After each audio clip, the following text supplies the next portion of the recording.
Good evening, everybody. Welcome to the Monday, September 17th, 2018 Board of Health meeting, our first of the new season, I guess you could say. So I will call this meeting to order, and we will start by pledging to the flag. If everybody would stand up, please. Pledge allegiance to the flag of the United States of America and to the republic for which it stands, one nation, under God, indivisible.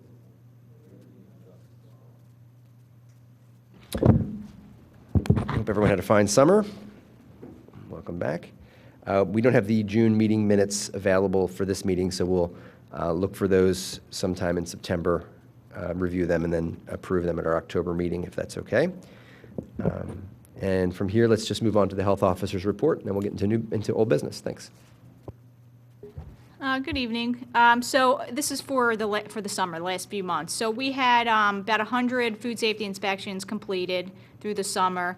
We had several applications submitted for new establishments throughout the township. We had 76 pool inspections. In July, we actually joined forces with the recreation department. We gave a presentation on vaping to the middle school age kids at the camp, so that went really well. Last month, I worked with the Radnor Police Department, and together we trained the Radnor middle school phys ed teachers in CPR, so then they can turn around and teach the kids CPR this year. In August, I attended a 3-day infection control officer training, keeping the possibility of creating a program in the future at Radnor. On August 20th, everybody is aware that the county did perform a spray to control adult mosquitoes in areas of Radnor. Also, we are having a flu shot clinic. I just found out today it is for Radnor Township employees for their Aetna programs, but they will also take non-Aetna programs. That's scheduled for October 10th, 11 to 3. We had 14 complaints come into the department. Most of those complaints were mosquito related. So we did a lot of inspections this summer with water collecting and people, in businesses or around businesses and people's homes. And we just went out there reminding people to just what to do, what to look for, and to make sure no water builds up there. As a result of the flood on the 13th, 2 local food places had severe damage. One was Cornerstone, one was Real Pizza. Cornerstone was able to get their place gutted and repaired and back open after a few weeks, and unfortunately, Real Pizza has yet to reopen.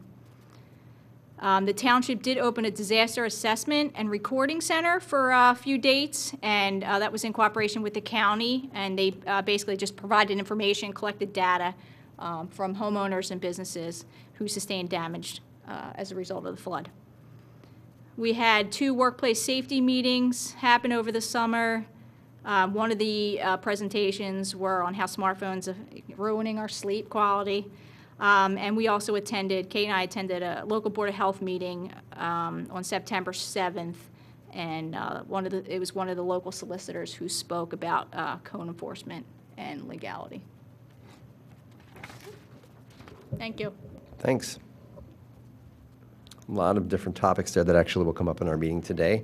So the West Nile virus spraying, this mosquito spraying, and of course the interesting summer that happened here in Radnor with the flooding, which was just a real issue. Really a shame for some folks and some businesses.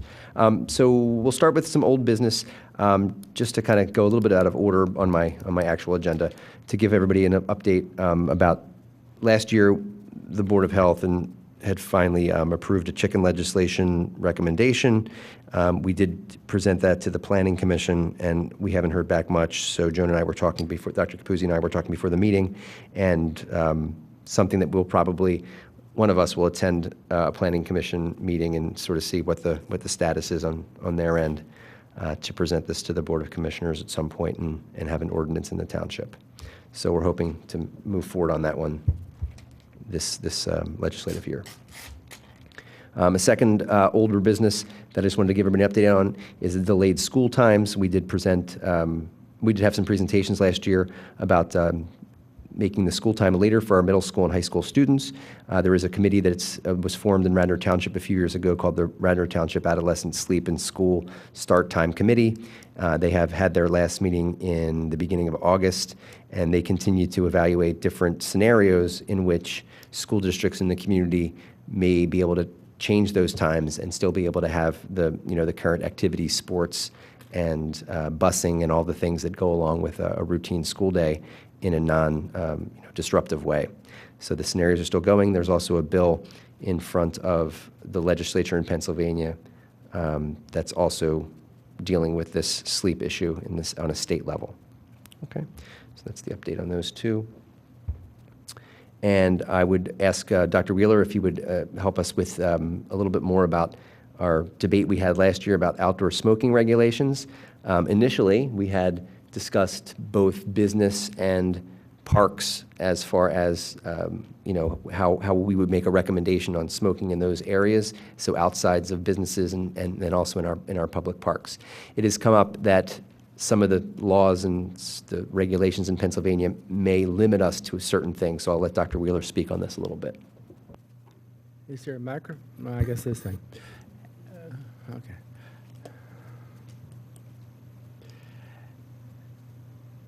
After the last meeting, we asked the staff, what laws are they aware of that apply to this?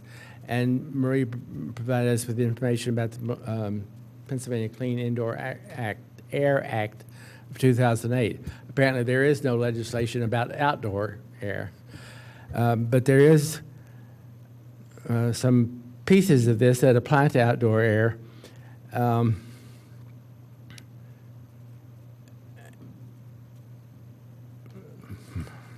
didn't intend to do that. Oh, well. Yeah.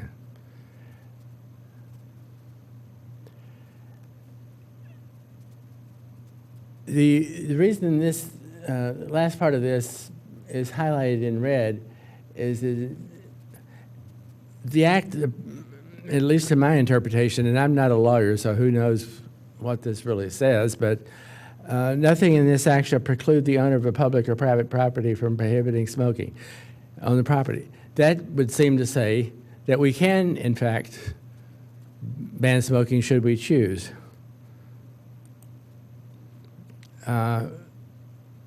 But then the next piece goes on to say that it won't apply to a whole bunch of other areas, one of which is a designated smoking area outside of a sports or recreational venue.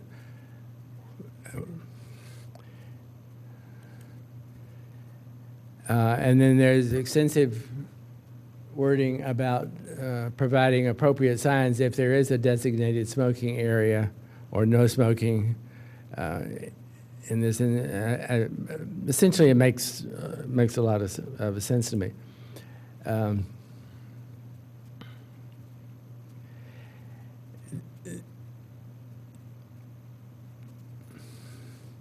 They said this act shall supersede any ordinance that blah blah adapted by a political subdivision concerning smoking in a public place. So they're saying it overrides anything that we would write to or suggest to the contrary. And no political subdivision shall have the authority to adopt or enforce any ordinance which is in conflict with this act. And these are the two pieces that seem to conflict with the first piece that says, we can. And I think the two issues here. One is, it's not clear whether we have the authorization under the law to ban smoking or not. But it is relatively clear that we can establish a smoking area in parks and related athletic facilities. The recommendation that I would suggest that we make to the commissioners is that the Board of Health, after much discussion of the literature and Pennsylvania law regarding smoking in outdoor public athletic and recreational areas, recommends that at each township park or playground a smoking area be established. And the area must be at least 20 feet from the entrances or any part of the area where children are playing or participating in sports. The area must be clearly marked to comply with the signage component of the Indoor Air Act. And the sign should indicate that any use of any tobacco products, including e-cigarettes, which we've already heard is prohibited. And I think what this would accomplish is that, one, it would put an end to this lengthy discussion where we were kind of wandering very far afield. The Act does, and I couldn't find it when I was working on it this weekend, but the Act does say in here somewhere very clearly that owners of restaurants and other venues are at liberty to ban smoking in their outside areas, but it's their choice. And we had debated whether we should include them in any recommendation to the commissioners, and I think the answer to that would be no. That would be in conflict with the state legislation. So this is the end of the presentation. Do we want to? Should we make a motion, or how do you want to handle this? Well, yeah, I mean, I think we should just talk about it for a few seconds. I think certainly my interpretation when I read the laws that you sent the proposal this summer was that, you know, we could make a recommendation to the business owners, but they certainly have the right, it seems, to if we say there's no smoking on your outdoor property in front of restaurants, they have the right to make a smoking section, put up signs, and allow people to smoke on their property. So I think we're really, it's not real strong ground we have to stand on to make recommendations for a business owner when they, by law, can make a change what they want to. So I agree with that, yeah. We could recommend, but it's still clearly their call. Correct, their call. I think that two of the goals that we had from last season were, obviously keeping people's lungs healthy, keeping people, feeling like that we're protecting our children in these parks and there's smoke not around them. And the second thing I think is the actual littering of cigarette butts and having people smoking and spitting and making a mess and things like that from tobacco products around our parks. And this would certainly address that and say, there's going to be a smoking area where you are permitted to smoke, but we're not going to do that around the children playing, and we're going to keep it limited to an area to keep the mess to a minimum. So I think it does accomplish the two goals that we were concerned about. Everybody's not here to debate it, but that's their choice not to be at the meeting. So I think that just to kind of get anybody else's opinion on what they think of this ordinance, does it seem to be too, or this recommendation, does it seem to be too, I think Mr. Karate was concerned it was too much Big Brother and too much, making recommendations on things that we shouldn't be involved with. Yeah, I would agree with that. I think it's too much Big Brother, definitely. I also think that if you're going to make a rule, there needs to be a reason. There needs to be a rational reason. We know for a fact that there are no health consequences of outdoor smoking on another person. We know that for a fact. The other thing that we know is that that's not the main influence in children deciding that they want to smoke if they see somebody walking through a park. So, I mean, I'd like to see a good reason that I buy. The other issue is, if there were smoking areas, what would be the size? And how do you say, okay, they should have this percentage of the park devoted to smoking? And parks like Sawmill Park, where there's no discrete entrance, and it's kind of like these meandering trails. Like, do they have to walk to a certain spot to pick up a cigarette? I'm not a cigarette proponent. I don't even smoke, and I don't like them. But I think we need to really work out these details. And then, and if any of this happens, I think the biggest issue in this whole thing is I don't want to see cigarettes on the ground. So I think that has to really be highlighted. But again, I think we should do nothing. Just out of, I think out of what usually happens with our recommendations is that there is a planning commissioner, or at least other people, other folks and other boards that end up making the full regulations. And whether or not, would your opinion be any different if some of this specific stuff was eliminated, 20 feet from entrances and things like this? I'm asking you, do you think your opinion would be different? Or is it just simply because there's no real, you're not seeing any real reason other than the sort of the hygiene of not appearing to have smokers in the stands at our baseball games and not having someone walking on the field coaching our kids with a cigarette butt in his lip and saying go to first base and second base and stuff like that. I mean, to me, that's the reason for the recommendation more than really truly health benefits. I don't have any specific literature that would meet your requirements for outdoor smoking being dangerous to somebody else other than it just being sort of, I don't know. I'm just not on Pleasant. board with any good reasons, and I think if something's not broken, don't fix it.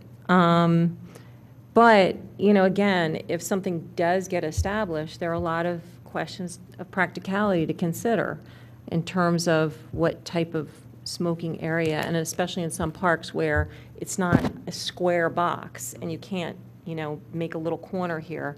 But, and I point to Sawmill Park as an example. Mr. Nagel, do you have any thoughts from, I know the Healthy Lung folks were. Well, one of the questions I ask is, I don't know about you, but I'm not real thrilled to be standing even outdoors and have someone standing next to me smoking. It's irritating. It may not be a health issue, but it certainly is a being good to your neighbor issue. The Parks Board is looking specifically at the Young Lungs at Play program. So they would be really only focusing on the playground and the actual play area, not the whole park. And to me, I'll wait and see what the different boards recommend. I'm not going to preform my position.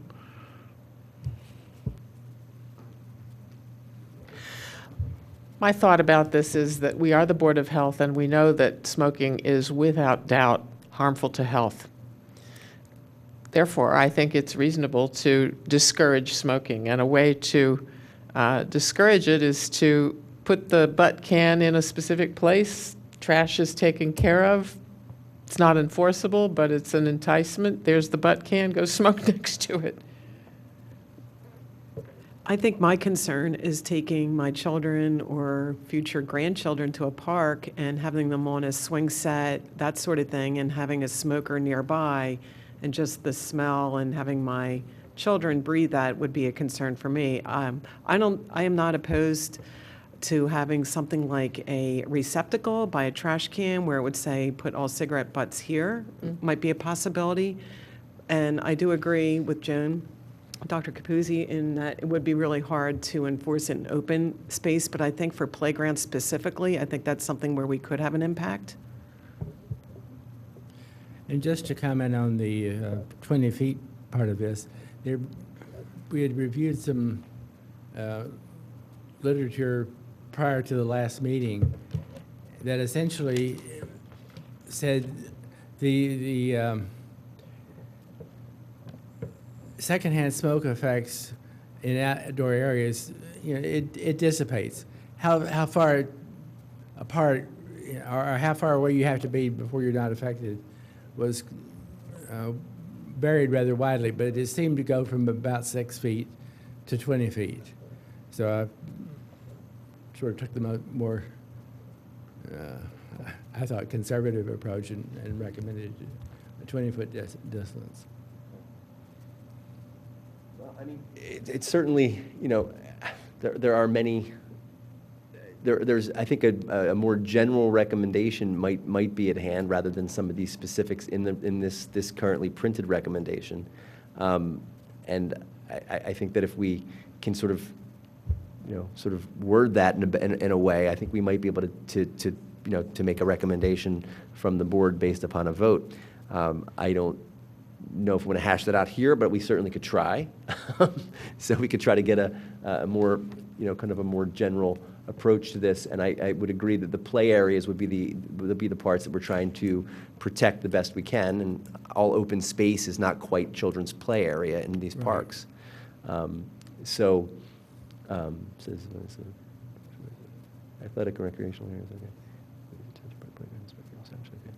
Yeah. So I mean, The first part of that seems like the Radnor Township Board of Health, after much discussion of literature and Pennsylvania law regarding smoking in outdoor public athletic and recreation areas, recommends that each township park or playground, a smoking area be established.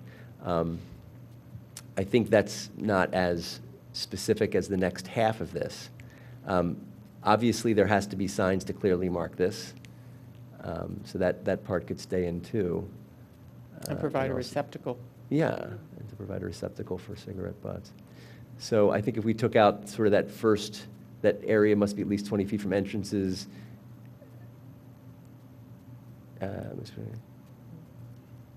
Maybe just take out from entrances and more like 20 feet from the area where children may play and participate in sports. So is that possible for you to do that, Mr. Wheeler? Or Dr. Wheeler? To take that part out in there so we can look at it? 20 feet part? Yeah, so the area must be 20 feet from the entrances. Is that possible for you to do that on this film here? Well, we'll see. There you go. Just hit delete. Does it work on the computer there, the delete button? There you go.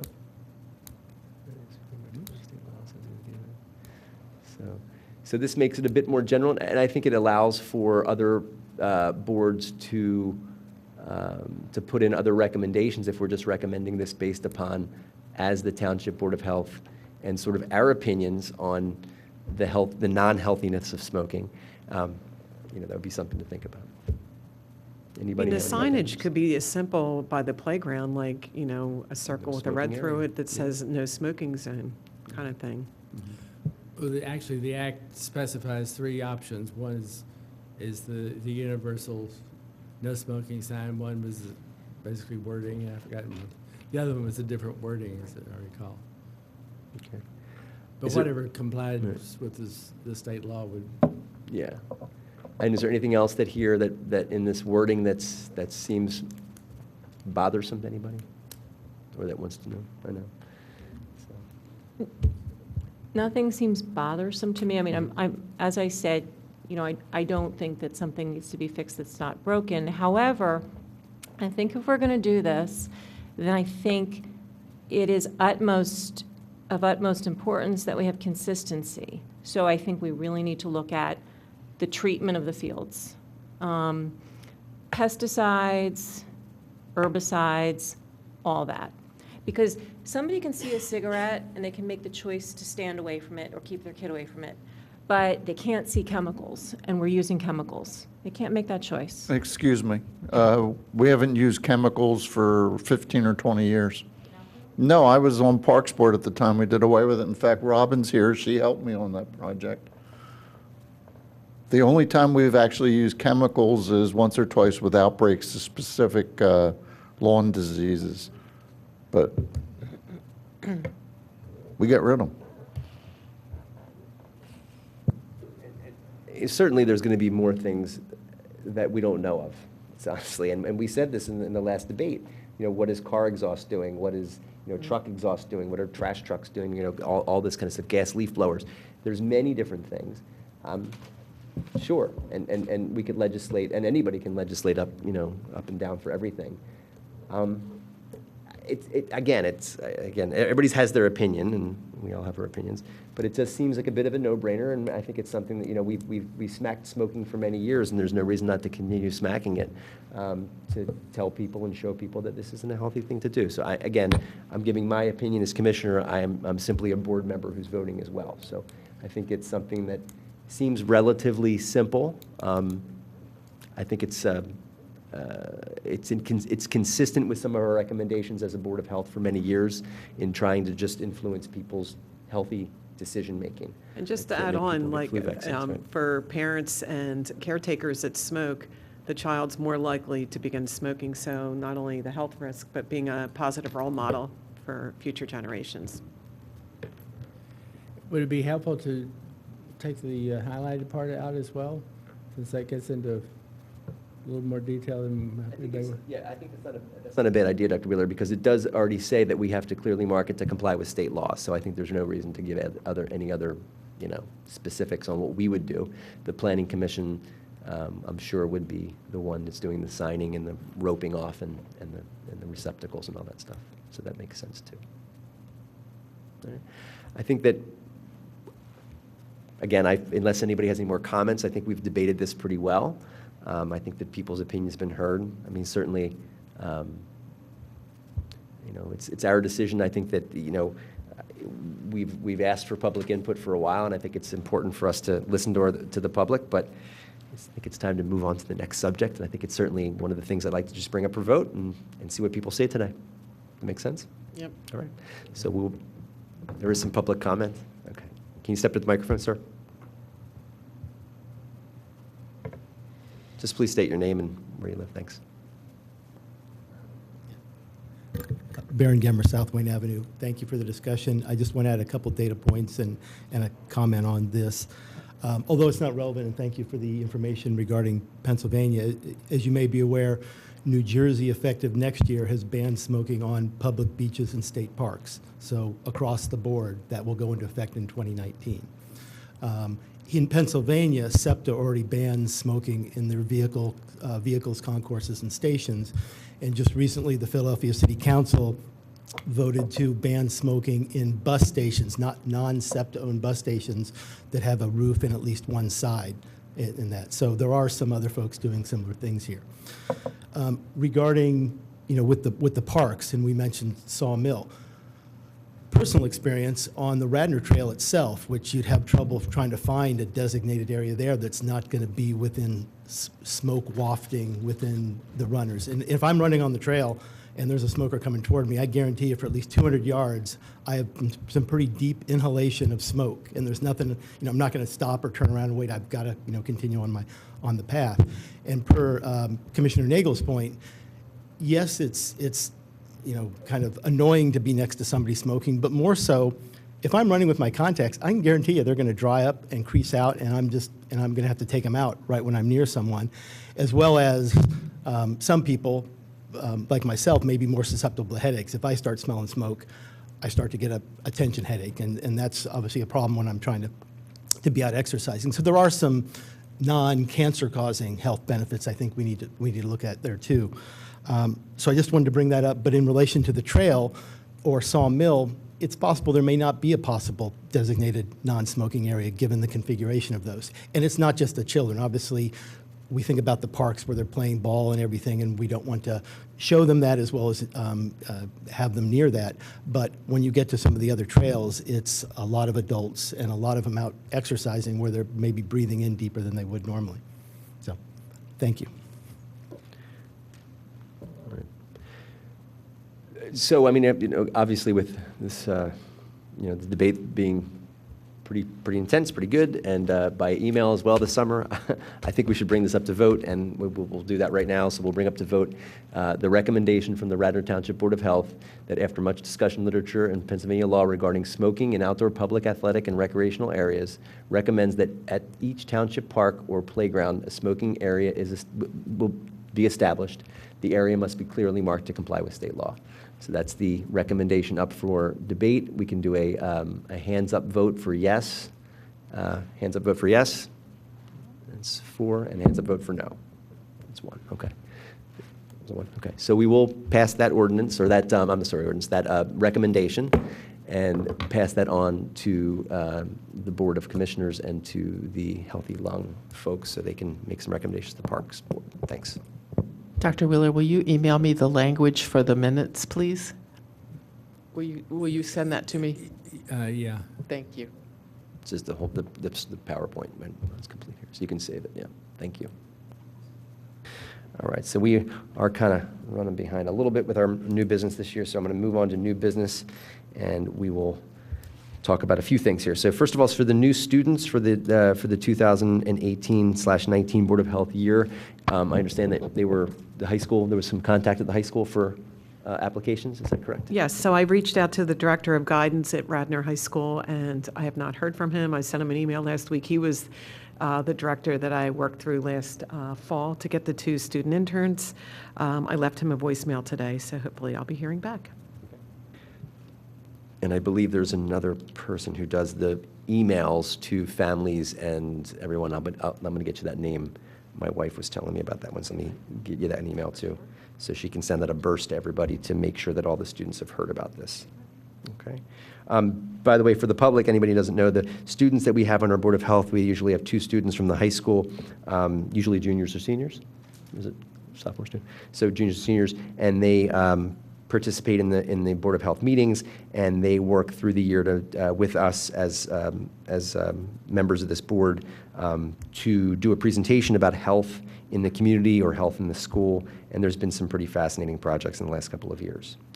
If we don't mind, we'll move on to an introduction about West Nile virus. This summer there was a spraying in our community, and there were some emails back and forth between the commission, between the board members about what this is and what's going on. And if Dr. Capuzzi has a minute, we're going to talk about it this week a little bit, and the next month we have 2 presenters, I believe. Is that correct? Yeah. Okay. So one of them, do you know the names? I have them here. If you do. Jeff Way from the county. The other one was the head of the Arboretum. I did write it down. Is it Claudia from the botany career area? Yeah, Okay. Claudia Kent, Claudia. who's the head of the Arboretum at Haverford College, is going to talk about integrated pest management, where you develop, breed and release good pests that sort of naturally, that change the ecosystem and kill the mosquitoes. And that can be extremely effective. I think they've had a good result at Haverford College, and also Villanova is doing it as well. So what can you tell us about, just generally about the West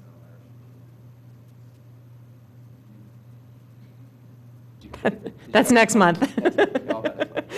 But West Nile virus, Delaware County and Chester counties Delaware and Chester are the two hotbeds in Pennsylvania for mosquito. West Nile virus infected mosquitoes. And it is a concern for babies, children, compromised people, and the elderly. Yeah, so just a real quick generalization is about West Nile virus. It is an arboviral infection. It's a virus that's carried by mosquitoes and bred in mosquitoes, and then when mosquitoes bite a human and they introduce this virus into the bloodstream, it's a achy, headachy kind of illness, sometimes associated with a fever. Very frequently, it's unknown that this was even West Nile virus, where people kind of deal with this. Their body takes care of it, it goes away. But like you said, younger kids, babies, and adults with immune-compromised adults, and also older adults are at higher risk of complications from this virus. Although there is no medication to treat it, the concern is to try to abolish the vector that injects this into humans. So this is thus the reason of mosquito eradication and testing in the area. Okay, so we'll hear a lot more about that next month, hear about what the township is, the county is doing rather, currently, and it sounds like a much better ideas for the future. I think we'll probably skip over gas leaf blowers because we're not doing a whole lot this meeting, correct? Or did you have something to mention about that, Nancy? No, that was the other issue that we were just going to introduce at this meeting. I will say that I sent a large amount of information out to the commission Board of Health members on various problems related with gas leaf blowers.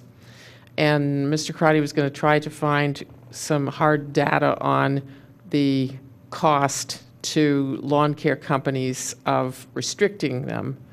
I could only find anecdotal evidence, and I found pro and con. But the overall conclusion that I came to after I reviewed all the materials that I shared with you was that probably the only thing we could feasibly restrict in our township is the decibel level, and probably by complaint, by the mechanism of public complaint. If we did restrict the decibel level, we would take care of probably the age of the devices and therefore their toxicity. So I have a question, Nancy. Are the newer ones are a higher decibel level? the newer ones are quieter. Oh, the newer ones are quieter. And okay. they put out less stuff, exhaust and particulate matter. Okay. So, if we had some kind of, complaints will be entertained if the device is above a decibel level, that I think is the most we could possibly enforce. I'm less concerned about the fumes because I don't know that they compete that much with all the auto fumes, but I think the decibel level is a concern. And the other thing, I do think there need to be some regulations, and that might not be, in the purview of the Board of Health, but they create huge safety issues with cars because you're driving down the road and you get this fog of leaves and everything else blowing right in front of you, and you've got to swerve, and or you have people in the street, and they're a road hazard. I wonder how many car accidents they cause. I saw nothing in all the literature that I looked at last spring and over the summer, nothing about that, although I don't disagree with you personally. I had another thought that escaped me. Sound complaints. Oh, and another thing we could consider is time restriction, between like 8 in the morning and 7 at night or something like that. So I don't know if you want me to draft something more concrete, or what is your pleasure? Well, I think that by email this month, let me just see if everybody's looked through some of the literature and kind of get people's feel on what they think. And in addition to your comments and your thoughts about, is this something that we're going to talk about decibel levels or something we'll talk about timing, and see where people's thoughts are. So before we I don't think you have to make anything formal at this moment. But it kind of brings us into the next category of topics here, which is the 100% renewable energy for Radnor Township. And Dr. Shartopko is also the interim director for the Center of Global and Public Health in the Fitzpatrick College of Nursing. Is that correct? It's the true. right title? It's true. I mean, the person who really knows the business is on sabbatical in Finland, so I'm minding the shop. Tell us about this. So I had, in this capacity, I was invited to be on a panel at the Renewable Energy Expo at the Delaware County Penn State campus in August, sponsored by PA Senator Tom Killian and PA Representative Chris Quinn. At that event, I encountered folks from the Delaware and Chester County Ready for 100 coalitions, and learned that we had a burgeoning Ready for 100 coalition in Radnor. And so I would like to introduce Robin Mann, who would like to introduce the topic to us and has some materials on our desks to explain to us from the Ready for 100 group, which is now official. Great. Thank you very much. I really appreciate the opportunity to speak with you briefly. I do want to applaud Sarah Pilling, who is also a Sierra Club member and actually was the first to raise her hand about the possibility of bringing this campaign to Radnor. Just briefly, the premise behind this national campaign is that people are generally, the majority of people in the country are concerned about climate change, recognize there's a need to take action, and they're supportive of transitioning to 100% clean energy, but they don't have a lot of confidence that that's possible. And so the thinking is that we need to lift up those parts of the country that have made a commitment and are demonstrating that they are transitioning or already have to 100% clean energy, and highlight those successes for other communities. And so in Pennsylvania, for example, 71% of people polled last year believed that were supportive of transitioning to clean energy, 100% clean energy, but only about 60% thought it was possible after they were introduced, or as many as 60% thought it was possible after they were introduced to some of the success stories. So the confidence level increases, but we need to build that awareness more. So in Radnor Township, several years ago, we adopted a commitment to take climate action along with the mayor's resolution at the time, which was a 2012 commitment. At that time, we weren't seeing the evidence that the crisis is that much more urgent. So we have a climate action plan, which was a first step for Radnor.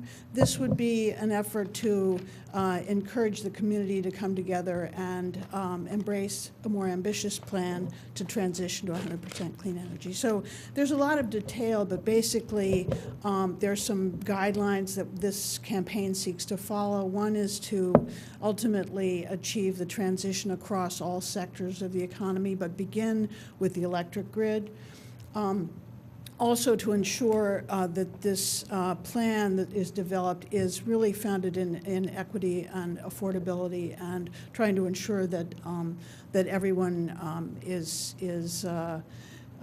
participates in the development of the plan. It's an inclusive planning process. Another aspect is just trying to encourage communities to share resources. So what's happening in Chester County is that a number of the communities are trying to come together to share the costs of hiring a planner to help them with the planning process, and that's something that could be explored, here in Radnor. Also, the campaign does specify some specific goals that we want to try and ensure are undertaken throughout the country, and the first of those is to commit to a fully clean renewable grid by 2035, or the use of energy in the community is 100% clean renewable energy by 2035, and benchmarks later for the other sectors. So that's just very briefly what this is, and for what we would hope to shape in terms of a resolution for the township to adopt to commit to the goal. It would be important to recognize some of the benefits of taking action, Radnor joining and doing our part.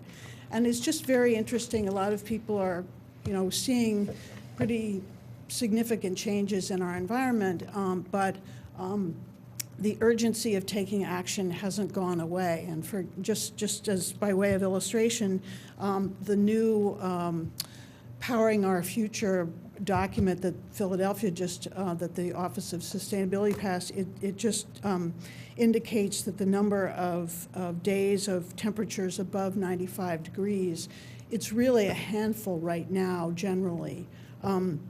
But that could go, depending on how aggressive the climate action is, up to as many as 50 by the end of the century. So, thinking in terms of particularly vulnerable populations, that's an important thing. And of course, you all know much more about that than I do, but I mean, that's something that I think, to make sure that people realize this is something that is good for quality of life as well as the planet. So. I don't know if you have any questions, but. Well, I'll just follow up and say there's vast evidence that the health effects are profound in terms of the effect of heat, drought, altered crops, altered vermin, altered flora, fauna, vectors, microbes. We don't have permafrost here, but the melting of the permafrost is releasing microbes that are killing people in those areas. So, and the dangers of flooding with sanitation, as well as electrocutions and those kinds of issues. So there are numerous reasons why a Board of Health would want to consider supporting this plan. So, How much of this is done on the local level, if you're talking about 100% renewable energy, where Radnor Township doesn't generate its own power by a power plant in this township, but we take the power from a certain area? So is this coordinated with PECO and with the different electric suppliers? It can be. There are all kinds of solutions. Some are at the homeowner level if people want to install rooftop solar. But also there are opportunities for institutions to come together to purchase clean power. Radnor Township buys clean power currently. One of the advantages of doing a plan now is to also look at our energy usage and how we can really step up our energy efficiency in our buildings and reduce our demand for clean energy. So we're also contributing in that way to allowing that clean energy to go farther. So there are lots of opportunities at the local level. Also, there are some communities in Chester County that are looking at actually what it would take to be able to, collaboratively build, some clean energy sources together, utility scale. Just one last question. Do you have a brief success story or of a place in the state that would be something that we would sort of, you said that sort of encourages people to say, this can work, because when you hear a success story, the people say, maybe 60% of them would say that they are, up for this and it would, if it can work. Are there any Yes. brief success stories that you've Well, I mean, I will say that we have a number of communities in Chester County that have already passed resolutions, and they're embarking on planning processes. I was going to see flip to the, there are a number of communities that have switched to 100% clean energy already. They're Aspen, Colorado, Burlington, Vermont, Greensburg, Kansas, Rockport, Missouri, Georgetown, Texas, and of course, we now have California having passed, groundbreaking legislation at the state level. So, Thank you so much. sure. I appreciate that. Will this be available? A quick question, my carbon footprint score? I think it's really Oh, I'm interesting. sorry, I didn't mention it. Is it available online currently? Sarah can speak. Yeah, to there's that. a lot of great, you're scoring yourself. Do I carry my reusable bags to the shop for groceries and all other shopping too? Sarah so on. Pilling. That quiz was developed by Mainline Unitarian Church, and so we revised it to get the church part out of it. Right now, you can just send an email to readyforradnor@gmail.com, and I'll send it to you. I believe it will be up on the Sierra Club Ready for 100, Southeast Pennsylvania, Delaware County, Radnor. But in the simpler thing, just shoot me an email at ready4radnor@gmail.com, and I'll send it out.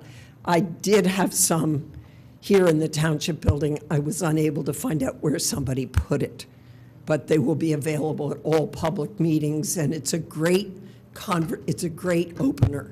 It really is. So it talks about things you can do in the kitchen, around the Yeah. house, landscape and garden. So I didn't, here in the back, I didn't realize. Oh, yes. Could we Energy, post travel. it on our That's what I'm website, the thinking. township website? Easily. Yeah, so Yes, I think this would be great for the community, just to see some of the tips. Yep. I personally try very hard Yeah, to and bring I my own tried bags very hard into and did the that, and stores. I'm going, oh, I could do more. Right. Oh, good, not so good, so. Thank you, Sarah. You're welcome. I have a question. And Robin, thanks for the presentation. And Sarah, thank you. I'm particularly concerned about the plastic bags at businesses, and how sometimes you'll buy one little item and they'll still give you a bag even though a bag's not warranted. Do you do any outreach to the businesses in terms of things like that and their other operation methods?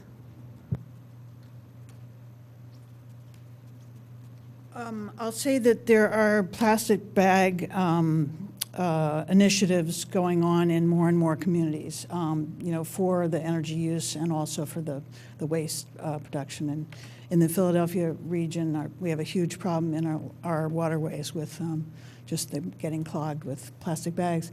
The Sierra Club is getting volunteers to start up campaigns in different communities. I don't know that it's that anything is. There are some groups that are. Yeah, but it certainly would be something that could be folded into, waste reduction elements of a plan like this, but also can be pursued in other ways to protect our parks, that kind of thing. And I noticed also, like Giant and other stores, they have bags that you can purchase for like 99 cents, to reusable bags. I think that's a good start. And they're going to start charging us for bags. They should. I agree. Okay. Thank you again so much, folks. Just a couple of other quick parts of new business. Kevin Kane, our school board representative, has moved on, and we wish him the best of luck. He served with us for many years here on this board. I did speak with Commissioner Nagel prior to this meeting about health issues in the township following the flooding, And it seems to be that with, the folks from the health department have helped us with businesses, and I'm sure there are homes that have had some damage and things like this, and the township has definitely participated in helping everyone clean up. But it's as of yet, it looks like we are there hasn't been any significant health issues following the flooding, which is great to hear. And a couple of announcements just for everyone, just to kind of hear some of the things that the board has done in the last couple of years and news about them. There was a big article in USA Today about a report from the American Academy of Pediatrics surveying schools across the country, and many schools, many more schools in the past 2 years have brought naloxone into their nursing offices, and that is the medication that's used to reverse an opioid overdose.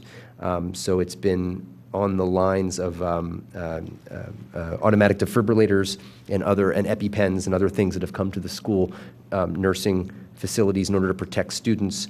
Naloxone is now being carried by many more. We had a great presentation from Ms. Shinny on that a few months ago. As well, Ms. Shinny had a great presentation on the vaping, and you presented that at Archbishop Carroll High School today, which is awesome. So lots of kids got to hear that great presentation about the dangers of vapes. So we thank you for that. Flu vaccines are now available. They've probably been available since the end of August at most doctors' offices, urgent care centers, and pharmacies. I do encourage the township residents to please get their vaccines as soon as possible. There has not been any evidence to suggest that getting your vaccine later is any more protective. So I think it's important for people to get vaccinated early. I think if we did a great thought experiment for a minute here, everybody just think for a second, if everyone got their vaccine in August and September, would that not reduce the rate of flu carriage through the community as we get later into flu season when flu comes around?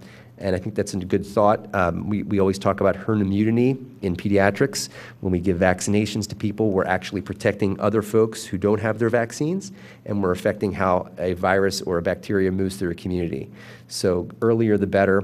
The flu vaccine is available by many companies now. The injectable type of vaccine is a dead virus. It is unable to give you the flu. You are unable to get the flu from the flu virus. I'll say it again. You cannot get the flu from the flu virus. You can have a reaction to the flu vaccine. You can have a sore arm. You can have a low-grade fever. You can have body aches and pains. And this is usually short-lasting, 24 to 48 hours. And that's because your immune system is getting a response to the dead virus in the vaccine, and you're able to mount an immune response and then recognize that virus later on. So hopefully anybody who has any doubts that the flu vaccine makes you sick every year, please note that it's probably a coincidence, or you could be just getting a little bit achy from the vaccination process. Okay, I'll get off my soapbox. Okay, all right. If anybody has any public comments? Any public comments? No? Okay.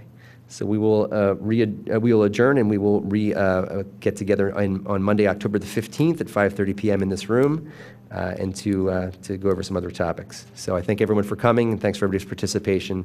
Have a good night.